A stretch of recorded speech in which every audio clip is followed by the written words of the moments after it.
sa mga anak.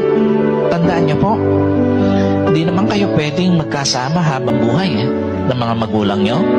May hangganan yon. Yung panahon na naririto sila, may hangganan yon. Yung panahon na naririto ka, may hangganan din yon. Alam niyo po, yung panahon na pwedeng ma-enjoy yung presence mo ng mga magulang mo, lahat yun may hangganan. Walang permanenteng pagsasama dito sa mundo.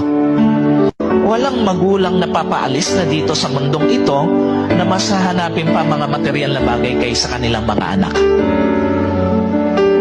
Kasi nga, as people grow old, mas kumukonti na lang yung gusto niya sa buhay.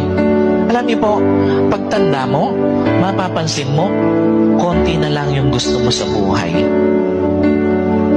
Hindi lahat ng moment, pera o material ang kailangan ng isang magulang.